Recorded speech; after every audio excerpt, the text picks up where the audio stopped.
हरे कृष्णा। नारद जी ने कहा, व्यास जी, आपने भगवान के निर्मल यश का गान प्राय नहीं किया। मेरी ऐसी मान्यता है कि जिससे भगवान संतुष्ट नहीं होते वह शास्त्र या ज्ञान अधूरा है। आपने धर्म आदि पुरुषार्थों का जैसा निरूपण किया है, भगवान श्री कृष्ण की महिमा का वैसा निरूपण नहीं किया। जिस वाणी से चाहे वह रस भाव अलंकार आदि से युक्त ही क्यों न हो, जगत को पवित्र करने वाले भगवान श्री कृष्ण के यश का कभी गान नहीं होता। वह तो कौओं के लिए उच्छिष्ट फेंकने के स्थान के समान अपवित्र मानी जाती है।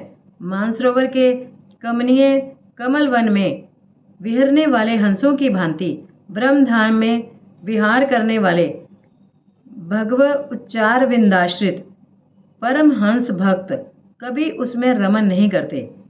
इसके विपरीत जिसमें सुंदर रचना भी नहीं है और जो दूषित शब्दों से युक्त भी है, परंतु जिसका प्रत्येक श्लोक भगवान के सुयश सूचक नामों से युक्त है, वह वाणी लोगों के सारे पापों का नाश कर देती है।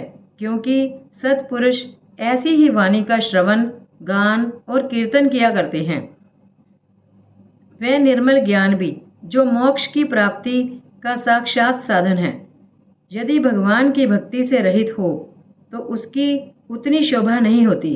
फिर जो साधन और सिद्धि दोनों ही दिशाओं में सदा ही अमंगल रूप है, वह काम्य कर्म और जो भगवान को अर्पण नहीं किया गया है, ऐसा अहेतुक निष्काम कर्म भी कैसे सुशोभित हो सकता है। महाभाग व्यास जी, आपकी दृष्टि अमोघ है, आपकी कीर्ति पवित्र है, आप सत्यपरायण एवं दृढ़ व्रत हैं।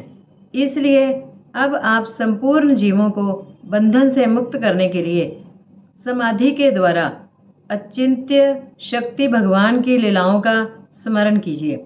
जो मनुष्य भगवान की लीला के अतिरिक्त और कुछ कहने की इच्छा रखता है, वह उस इच्छा से ही निर्मित अनेक काम और रूपों के चक्र में पड़ जाता है। उसकी बुद्धि भेदभाव से भर जाती है। जैसे हवा के झंकोरों से डगमगाती हुई डोंगी को भी ठहरने का ठौर नहीं मिलता, वैसे ही उसकी चंचल बुद्धि कहीं भी स्थिर नहीं हो पाती। संसारी लोग स्वभाव से ही विषयों में फंसे हुए हैं। धर्म के नाम पर आपने उन्हें निंदित पशु हिंसा युक्त सकाम कर्म करने की भी आज्ञा दे दी है।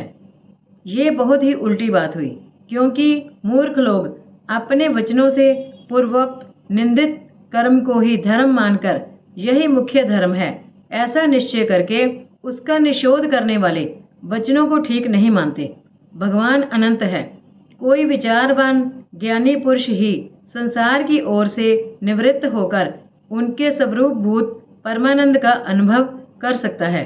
अतः जो लोग पारमार्थिक बुद्धि से रहित हैं और गुणों के द्वारा नचाए जा रहे हैं, उनके कल्याण के लिए ही आप भगवान की लीलाओं का सर्वसाधारण के हित की दृष्टि से वर्णन कीजिए। जो मनुष्य अपने धर्म का परित्याग करके भगवान के चरण कमलों का भजन सेवन करता है, भजन परिपक्व हो जाने पर तो बात ही क्या है। यदि इससे पूर्व ही उसका भजन छूट जाए तो क्या कहीं भी उसका कोई अमंगल हो सकता है। परंतु जो भगवान का भजन नहीं करते और केवल सब धर्म का पालन करते हैं, उन्हें कौन सा लाभ मिलता है। बुद्धिमान मनुष्य को चाहिए कि वह उसी वस्तु की प्राप्ति के लिए प्रयत्न करे जो तिनके से लेकर ब्रह्म पर्यंत समस्त ऊंची नीची योनियों में कर्मों के फल स्वरूप आने जाने पर भी स्वयं प्राप्त नहीं होती। संसार के विषय सुख तो जैसे बिना चेष्टा के दुख मिलते हैं, वैसे ही कर्म के फल स्वरूप में अचिंत्य गति समय के फेर से सबको सर्वत्र स्वभाव से ही मिल जाते हैं। व्यास जी, जो भगवान श्री कृष्ण के चरणारविंद का सेवक है, वह भजन ना करने वाले कर्मी मनुष्यों के समान दैवात कभी बुरा भाव हो जाने पर भी जन्म मृत्यु में संसार में नहीं आता। वह भगवान के चरण कमलों के आलिंगन का स्मरण करके फिर उसे छोड़ना नहीं चाहता। उसे रस का चस्का जो लग चुका है, जिनसे जगत की उत्पत्ति, स्थिति और प्रलय होते हैं, वे भगवान ही इस विश्व के रूप में भी हैं।